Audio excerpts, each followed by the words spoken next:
Bueno, para quienes nos acompañan por primera vez o después de varias semanas, simplemente les recuerdo que en la escuela dominical estamos estudiando los mandamientos del Señor y estamos ahora en el séptimo mandamiento, que es no cometerás adulterio. Ya hemos realmente visto bastante al respecto, pero estamos tratando, y espero hoy ya poder abarcar no todo lo que se puede decir respecto al tema, pero sí lo suficiente en cuanto a lo que compete a la clase respecto al divorcio. Vimos entonces que cuando hay que enfrentarse a ese tema, al menos yo traté de agrupar en tres posturas cómo se suele abordar. Por un lado, están aquellos que dicen, no hay divorcio, siempre tiene que ser buscar la reconciliación, y si se da un divorcio, nunca la persona está habilitada para casarse de nuevo.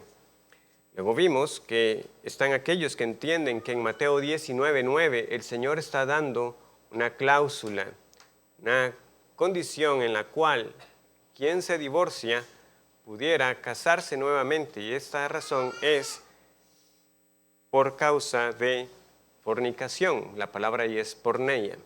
Algunas versiones ponen infidelidad, pero como vimos, el término realmente engloba ciertos otros pecados sexuales también. Entonces, esa es la segunda postura. Y la tercera, hay quienes son incluso todavía más laxos, que van a decir que el vínculo matrimonial también puede romperse por otras razones. O sea, no solamente media la separación, sino que una vez dada la separación, la persona pudiera también casarse nuevamente. Entonces, el panorama que tenemos es uno complejo. Las bases para el matrimonio están establecidas en Génesis 2:24, pasaje que hemos leído suficiente. Por tanto, dejará el hombre a su padre y a su madre y se unirá a su mujer y serán una sola carne. Ahora, ¿por qué este pasaje es relevante? Porque vamos a ir ahora a Mateo 19, porque a Cristo le vienen a preguntar precisamente acerca del divorcio. Y como suele a veces hacer nuestro Señor Jesucristo, Él no responde directamente la pregunta con un sí o con un no. ¿Cómo responde? Mateo 19, versículo 3.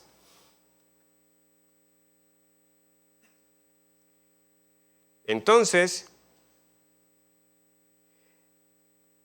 vinieron a él los fariseos, tentándole y diciéndole, ¿es lícito al hombre repudiar a su mujer por cualquier causa? Él respondiendo les dijo, ¿no habéis leído que el que los hizo al principio, varón y hembra los hizo? Y dijo, por esto el hombre dejará a padre y madre y se unirá a su mujer, y los dos serán una sola carne. Así que ya no son ya más dos, sino una sola carne. Por tanto, lo que Dios juntó, no lo separe el hombre. En otras ocasiones el Señor nos ha recordado que en última instancia todo matrimonio es temporal. La muerte sí pondrá fin al matrimonio, y que en el cielo los hijos de Dios serán como los ángeles, que no se casan ni se dan en casamiento. Pero entre tanto, ¿qué hacemos? ¿Es lícito al hombre repudiar a su mujer por cualquier causa? ¿Sí o no? El Señor no responde eso. ¿Acaso no han leído Génesis 2:24? ¿Qué es lo que dice? Vean cómo el Señor inicia su respuesta. Es Dios quien pronuncia estas palabras, ¿verdad? El dejará el hombre a su padre, a su madre y se unirá a su mujer. Vean que el Señor dice, ¿verdad? ¿No habéis leído que el que los hizo es también el que dijo en el versículo 5? A veces cuando leemos Génesis 2, pudiera quedar la impresión de que Adán está pronunciando esas palabras, pero el Señor aquí nos dice, es Dios. Dios está uniéndolos en matrimonio. Dejará el hombre a su padre y a su madre y serán ahora una sola carne. Y él, por tanto, lleva una conclusión importantísima. O sea, por tanto, lo que Dios juntó, no lo separe el hombre. Y esto debería darle temor no solamente a los abogados si reciben una solicitud de que si les ayudan con un trámite legal para divorciarse, es a todo hombre, a toda mujer. Estas palabras deberían calarle en lo más hondo. lo que Dios juntó, no lo separe el hombre. El hombre no debe separar lo que Dios ha unido. Pero claramente esta respuesta no le va a satisfacer a los fariseos. ¿Por qué? Porque ellos no venían a ser instruidos acerca del matrimonio. Ellos venían con la intención de tentar a Jesús. Ellos lo que quieren es sorprenderlo en alguna parte de su respuesta donde él pueda ser acusado de ser contrario a la ley, de no seguir a Moisés, de tener una causa como con Juan el Bautista. Juan el Bautista estaba encarcelado y él estaba denunciando el matrimonio ilícito de Herodes Antipas. No te es lícito tener a la mujer de tu hermano. ¿Y dónde estaba Juan? Encarcelado y en última instancia fue decapitado. Algo así necesitaban ellos. ¿Cómo acusar a Cristo? ¿Cómo entregarlo para que fuera sentenciado? Entonces, esto no lo podemos perder de vista. Ellos no vienen para ser instruidos acerca del matrimonio, pero Cristo, no obstante, les recuerda cuál es el fundamento, cuál es el principio ineludible del matrimonio. Lo que Dios une, el hombre no lo puede separar. Tampoco ellos venían para ver de cuál escuela era Cristo. Es muy común cuando se estudia este texto que se mencionen a las escuelas de Shammai y de Hillel. Estos rabís, ¿verdad? A veces se contraponen, a veces uno es visto más estricto que el otro. Y en especial, cuando se ve su comentario, que ya veremos ese texto de Deuteronomio 24:1, de cuál era esa cualquier causa. Realmente eso no es lo que dice el texto, dice cosa indecente, pero vean que los fariseos de nuevo vienen para tentar a Cristo. Entonces ellos vienen con una pregunta abierta que no es realmente lo que Deuteronomio 24:1 está enseñando. Por cualquier causa, no. Deuteronomio 24:1 dice, si un hombre hallare cosa indecente en su mujer. El asunto es que vean, por ejemplo, lo que la Misná en el Gitit 9:10 comenta acerca de las posturas de estos hombres. Esta es una traducción un tanto libre, pero dice así. Bet Shammai dice, un hombre no debe divorciarse de su esposa a menos que la haya encontrado culpable de alguna conducta indecorosa, ya que dice, porque ha encontrado en ella alguna cosa indecorosa. Bet Hillel, o el rabí Hillel, dice que él puede divorciarse de ella incluso si ella simplemente ha quemado su plato, ya que dice, porque él ha encontrado alguna cosa indecorosa en ella.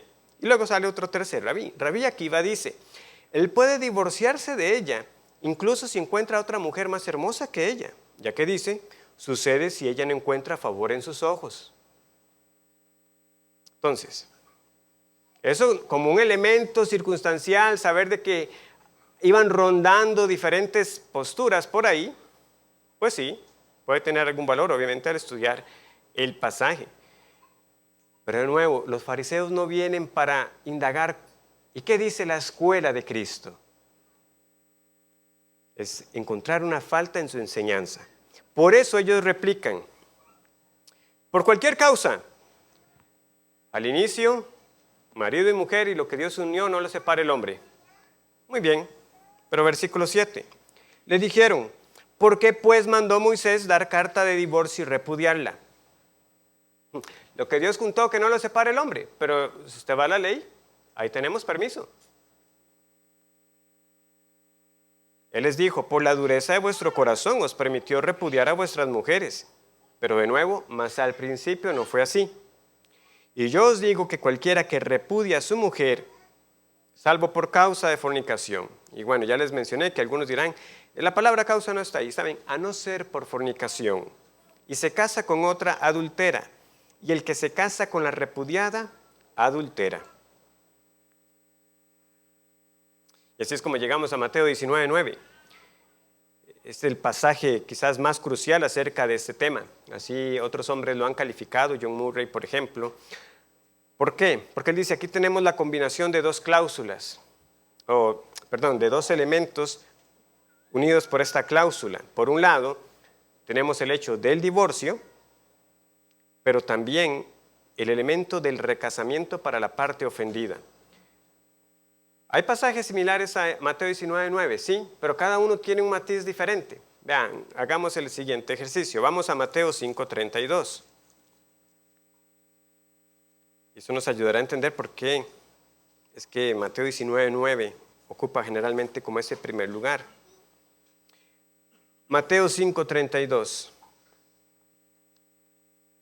Pero yo os digo que el que repudia a su mujer, a no ser por causa de fornicación, hace que ella adultere, y el que se casa con la repudiada comete adulterio.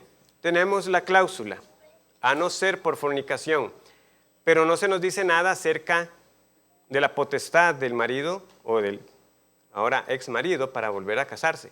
Nos está diciendo, ¿verdad?, las consecuencias si ese divorcio no es legítimo sobre la mujer y sobre el que se casa con esa mujer. Bueno, el que se casa con la repudiada. Aquí nos está hablando de las consecuencias, pero para la otra parte. Si el divorcio no es legítimo, a no ser por fornicación, hace que ella adultere. La mujer como el que se casa con ella.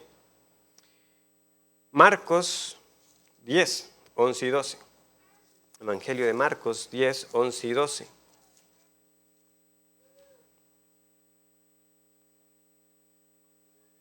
Es un contexto muy similar cuando uno ve los versículos que anteceden, ¿verdad?, que buscan a Cristo nuevamente para tentarle. La respuesta aquí varía un poco. En el versículo 10 se nos dice que los discípulos vuelven a preguntarle lo mismo. O sea, los discípulos tuvieron que preguntarle al Señor, aún después de escuchar su enseñanza, por aparte, le vuelven a preguntar. ¿Y qué responde Cristo? Versículo 11. Y les dijo, cualquiera que repudia a su mujer y se casa con otra, comete adulterio contra ella. Y si la mujer repudia a su marido y se casa con otro, comete adulterio. ¿Qué elementos hacen diferente este pasaje? Aquí también se nos habla de la posibilidad de que la mujer repudie a su marido. Vean que la mayoría de los textos que veremos hablan es del hombre repudiando, divorciándose. Pero Marcos 10:12 nos dice acerca de la mujer también que repudia a su marido. También, como el otro pasaje, habla de las consecuencias, ¿verdad?, de aquellos que se divorcian y se vuelven a casar. ¿Qué es lo que pasa? Cometen adulterio.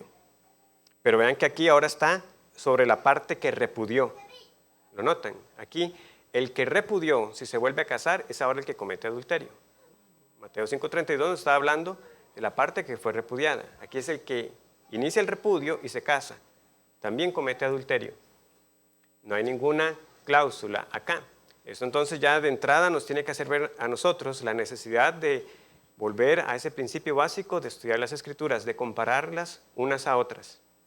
Porque no puede ser de que Marcos y como veremos Lucas nos estén enseñando por un lado que nunca y que Mateo sí. De alguna manera esos pasajes obviamente están reconciliados y no hay contradicción entre ellos.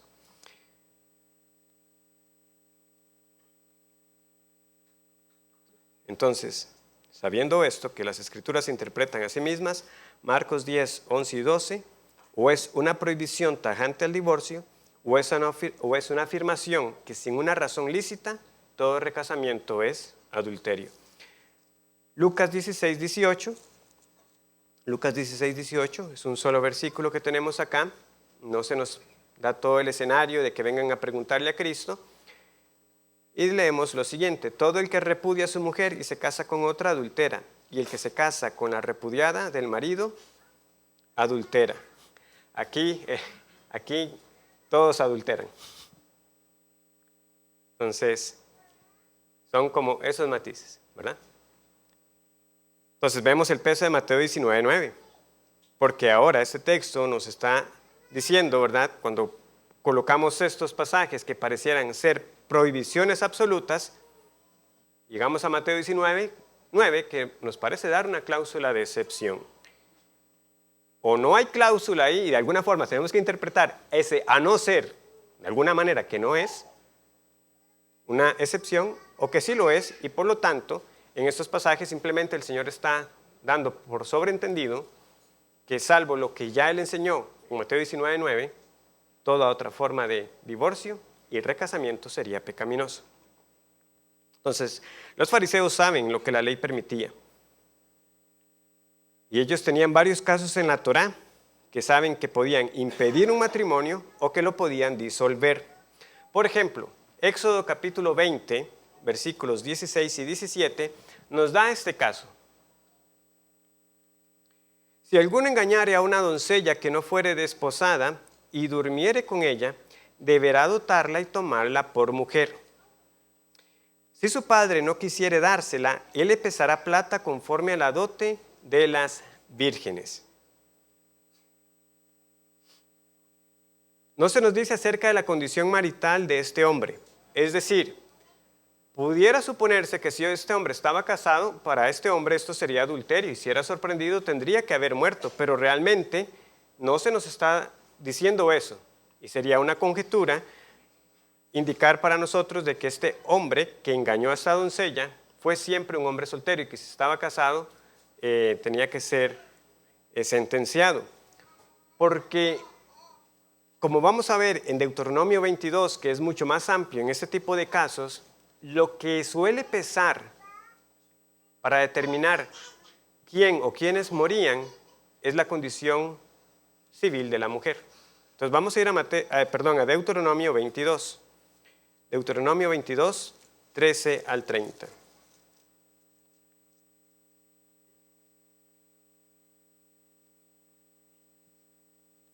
Esto lo digo porque no se pudiera descartar entonces el caso de que si este hombre no moría y ya tenía una mujer y el padre de la doncella admitía el casamiento, entonces este hombre entraría en una relación de poligamia. Podría tener dos mujeres, lo cual ya sabemos que también la ley regulaba. Deuteronomio 22, 13 al 30.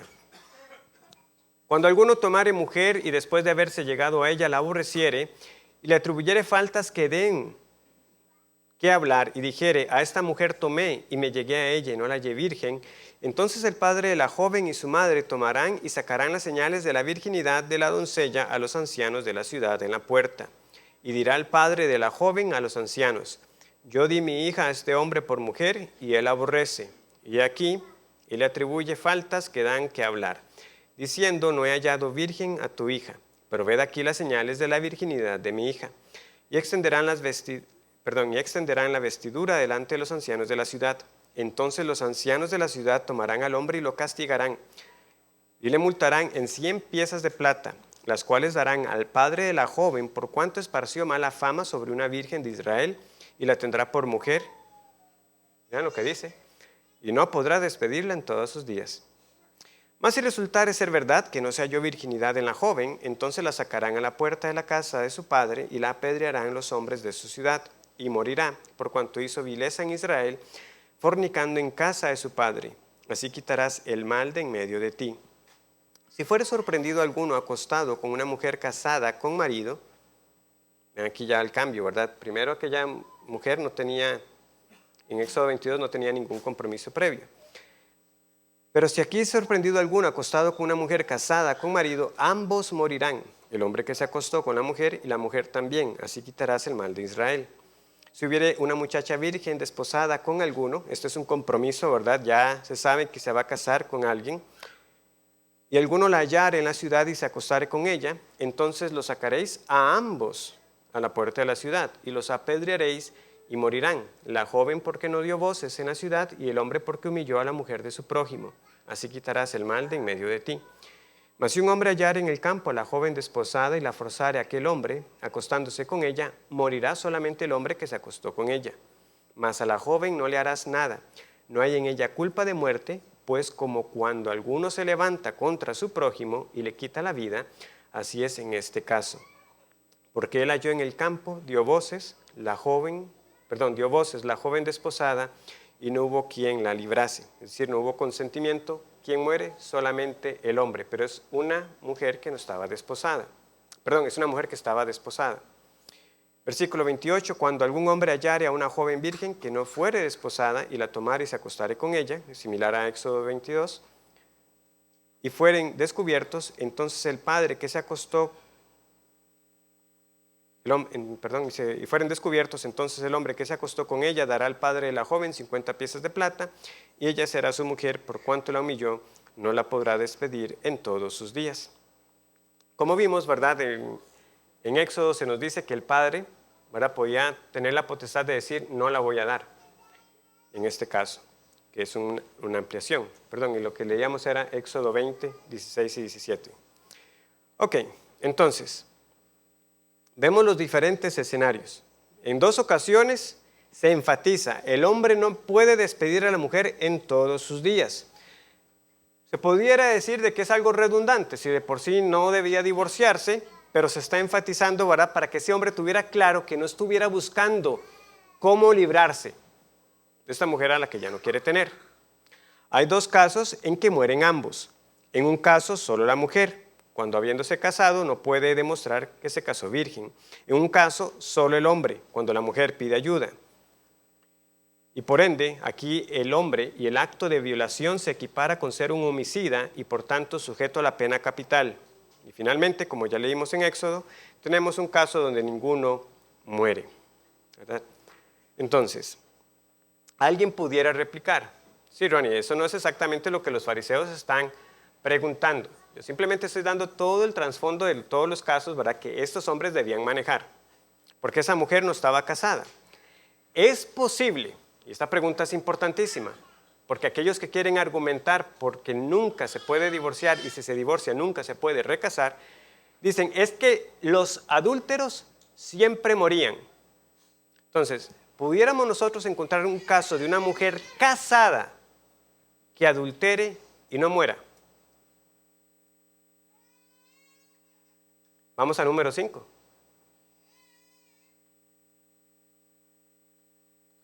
En número 5 tenemos otro de esos pasajes de los que a veces recibo preguntas, y son las famosas aguas de los celos.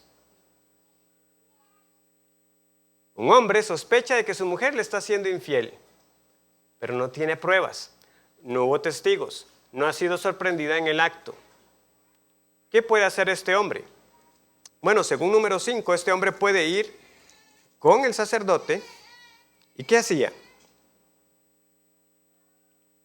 Leemos lo siguiente, versículo 16. Y el sacerdote hará que ella se acerque y se ponga delante de Jehová. Luego tomará el sacerdote del agua santa en un vaso de barro. Tomará también el sacerdote del polvo que hubiera en el suelo del tabernáculo y lo echará en el agua. Y hará el sacerdote estar en pie a la mujer delante de Jehová y descubrirá la cabeza de la mujer y pondrá sobre sus manos la ofrenda recordativa, que es la ofrenda de celos. Y el sacerdote tendrá en la mano las aguas amargas que acarrean maldición. Y el sacerdote la conjurará y le dirá, si ninguno ha dormido contigo y si no te has apartado de tu marido a inmundicia, libre seas de estas aguas amargas que traen maldición. Mas si te has descarriado de tu marido y te has amancillado y ha cohabitado contigo alguno fuera de tu marido, el sacerdote conjurará a la mujer con juramento de maldición y dirá a la mujer, Jehová te haga maldición y execración en medio de tu pueblo, haciendo Jehová que tu muslo caiga y que tu vientre se hinche. Y estas aguas que dan maldición entren en tus entrañas y hagan hinchar tu vientre y caer tu muslo. Y la mujer dirá, amén, amén. Cuando el rito es ejecutado, y si la mujer era hallada culpable, ¿qué sucede? Versículo 27. Le dará pues a beber las aguas, y si fuera inmunda y hubiere sido infiel a su marido, las aguas que obran maldición entrarán en ella para amargar, y su vientre se hinchará, y caerá su muslo, y la mujer será maldición en medio de su pueblo. Mas si la mujer no fuera inmunda, sino que estuviera limpia, ella será libre y será fecunda. Esta es la ley de los celos. Esta mujer no muere si era infiel. El castigo para ella es infecundidad. Entonces, no siempre una mujer adúltera moría. Porque esto es a veces también utilizado en ese argumento fuerte. Es que la pregunta no tiene sentido porque siempre el adúltero moría. Bueno, aquí tenemos una mujer que se le demuestra su adulterio, ha bebido las aguas que acarrean maldición, su pecado se pone en evidencia, pero ella no muere. Queda como maldición, como señal entre el pueblo de las consecuencias de su pecado, eso sí. Hay que reconocer a la vez de que número 5 no nos dice más, no nos dice si luego este marido, ¿verdad?, teniendo ya la evidencia de que sus celos no eran infundados, sino que tenían su fundamento, si se divorcia, ¿verdad? Eso hay que reconocerlo, no lo dice. Otro caso digno de estudio, pero que no puede abarcarse como se debe, es el de José y María. Ella está desposada con José. Y Mateo 1, 18 y 19 dice que el nacimiento de Jesucristo fue así. Estando desposada María, su madre, con José, antes que se juntasen, se halló que había concebido del Espíritu Santo. José, su marido, como era justo y no quería infamarla, quiso dejarla secretamente. Según lo que ya leímos en Deuteronomio, una mujer desposada, aunque no han celebrado las bodas, pero ya está desposada, si se sorprende, ¿verdad? O se llega a conocimiento, ¿verdad?, de que ella ha fornicado, ¿qué es lo que hubiera correspondido? La muerte. Eso es lo que hubiera correspondido. Pero pareciera darse a entender aquí que José está consciente de una manera de dejar a María sin que haya pena capital para ella. Por supuesto, esto lleva todavía a otra pregunta, porque vean, todo lo que estamos queriendo demostrar es lo siguiente. ¿Por qué esa cláusula de excepción hace sentido? Hay algunos que, como les digo, quieren sostener, si es que no hay tal excepción, es que el adúltero siempre moría. Pero estamos en los días de Jesús. Es cierto que todos los adúlteros morían. Y vean que siempre se supo o se sospechó de Jesús que él era un hijo de fornicación, ¿verdad? En el libro de Juan es claro que ellos dicen, nosotros no somos nacidos de fornicación, dándole a entender, nosotros sabemos que entre José y María algo pasó. Entonces, tenemos Juan 8 y todo lo que sabemos que rodea ese pasaje a nivel textual, pero tenemos, ¿verdad?, la mujer sorprendida en adulterio, se la presentan a Cristo. Jesús dice que se tire la piedra. Alguno diría, bueno, él estaba actuando conforme a la ley. Ya sabemos que los demás hombres acusados por su conciencia no lo hacen. No es que Cristo pasó por alto el pecado de esa mujer. Él dijo, ¿verdad? Si esta mujer es pecadora, como ustedes han dicho, ejecuten entonces la sentencia que ustedes entienden, que es ser apedreada, como lo establece la ley. Y Jesús dice, lancen la piedra. Al final no lo hacen. Cristo, ¿sabe? Como conocemos del pasaje, le dice a la mujer, vete y no peques más. Pero hay otros escenarios. Luego a Jesús quisieron apedrearlo. ¿Apedrearon a Jesús? No, sabemos que no, pero quisieron hacerlo. A Esteban sí lo mataron. A Pablo lo dejaron casi muerto. Entonces, en ocasiones, los judíos sí actuaron, pero ¿de qué manera? Contrario a lo que ellos sabían que no podían hacer. Porque en Juan 18:31 ellos reconocen con Pilato que a ellos no les era lícito dar muerte. Entonces, lo usual era más bien que las personas no fueran ejecutadas por lapidación, porque no les era permitido. Muy bien, pero todavía falta un pasaje más para terminar este escenario tan complejo que hemos ido describiendo. Vamos a Deuteronomio 24.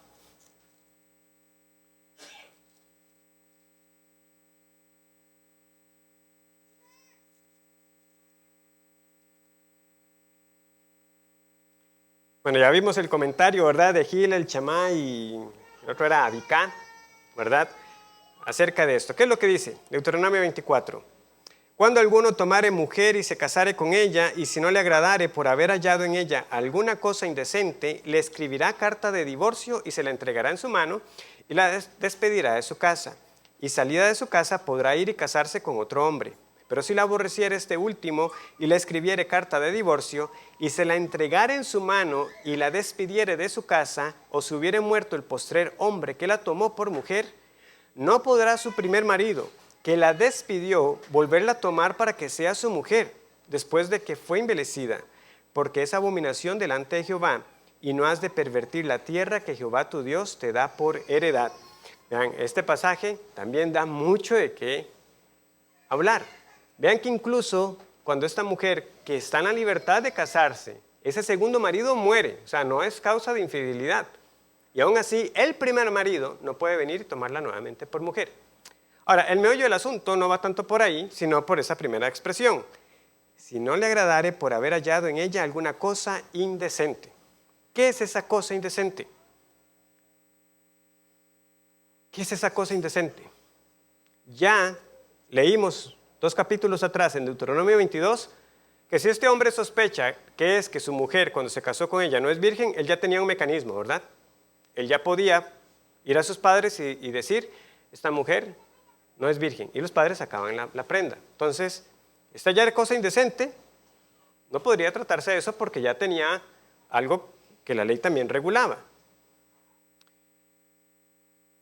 Si esta mujer le había sido infiel y era sorprendida, pues también ya estaba regulado. Si era sorprendida en el acto, debía morir. Si no fue sorprendida y él tenía sospechas, ya también número 5 daba otro mecanismo. Llévela al sacerdote. Entonces, ¿qué es esta cosa indecente? Nuevamente, comparando las escrituras con las escrituras, esto no puede tratarse de cosas triviales como la comida quemada, sino de pecados sexuales no penalizables por la muerte. Tiene que ser un pecado grave, pero que no está siendo sentenciado en algunos de los casos previos que hemos leído y que habilitan al hombre entonces para repudiar a su mujer. Los fariseos vinieron con esa pregunta tramposa por cualquier causa.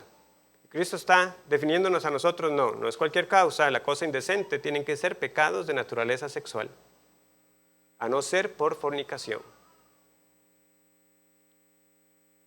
El atenuante que tenemos ahora es que ya los adúlteros, además de todo lo que ya hemos leído, en definitiva ya no mueren, o sea, ya no son llevados a un acto donde reciban la pena capital. Y eso es lo que tenemos que ver en el pasaje de Mateo 19:9. No tiene sentido hablar de divorcio para quien al final de cuentas quedaba viudo. Pudiéramos leer el pasaje como sigue. Y yo os digo que cualquiera que repudia a su mujer, a no ser por quebrantar el día de reposo. O sea, ¿qué sentido tenía? Si total, el que quebrantaba el día de reposo moría. No, Cristo está dando una respuesta conforme a la pregunta que está recibiendo, conforme a la ley, pero conforme también a una circunstancia real. El adúltero no muere. Entonces, a no ser por causa de fornicación, a no ser por fornicación, todo divorcio es inválido. Quebrantar el día de reposo merecía la pena capital, dejando al marido libre para casarse. Pero ¿quién vería esto como una excepción si es la consecuencia natural de la muerte del cónyuge? Entonces debe verse que la situación que se está tratando aquí es una mujer que ha sido atrapada en su infidelidad, no necesariamente en el acto, pero sí con la evidencia en su contra. Cuando ya ese marido la enfrenta, tú me has sido infiel, este hombre la repudia, se divorcia de ella y este hombre queda libre para casarse y al hacerlo, como nos dice Mateo 19:9, no es culpable de adulterio. Y si ese es el caso, entonces debe darse por sentado de que ese vínculo matrimonial está roto. Porque de lo contrario, ese hombre, si se casa nuevamente, sería considerado adúltero. Pero el Señor está diciendo, a no ser por fornicación. Y esa frase tenemos que aplicarlo tanto a lo primero como a lo segundo. Aún esto que estoy diciendo, pues también ha sido debatido. Porque hay algunos que dicen, no, momento, ese vínculo matrimonial no se rompe tan fácil. Vea como en Deuteronomio 24, incluso hay todavía un recuerdo, por decirlo así, de que esa mujer se casó con aquel primer hombre, muere el segundo y este primer hombre no puede venir. Sí, eso también es materia de debate. John Murray dice, están por un lado los que afirman que Mateo 19:9 da al marido inocente el derecho de repudiar a la mujer que ha cometido adulterio, pero que esto no da ninguna garantía para la disolución del vínculo matrimonial y para que el cónyuge inocente vuelva a casarse. En otras palabras, el adulterio da derecho a separarse del lecho y de la mesa, esa es una expresión latina, a mensa et toro, o sea, ya no viven juntos, es lo que quiere decir, ya no comparten la cama ni los alimentos, pero siguen siendo considerados marido y mujer. Pero no rompe el vínculo matrimonial ni da derecho a disolver ese vínculo. La Iglesia de Roma, la Iglesia de Inglaterra, por ejemplo, apoyan esta postura y por supuesto hay también dentro de nuestro círculo calvinista y reformado. Como les digo, la dificultad se resuelve si la cláusula aplica para ambos elementos, tanto para el repudio como para el casamiento. Dicho todo esto, debe quedar claro que Cristo no está mandando a divorciar. No está diciendo que es que si esto sucede, debe divorciarse. Lo que está dando es una provisión. Es posible para el hombre realizar esto. Y si se divorcia, puede volver a casarse. Nos está presentando un curso de acción válido, no el curso de acción que obligatoriamente se debe tomar. ¿Por qué? Porque la restauración del matrimonio se debe buscar. Y si no es posible, aunque el pecado haya sido perdonado, aunque la ofensa de infidelidad haya sido perdonado, el Señor nos está diciendo, hay un curso de acción. ¿Por qué?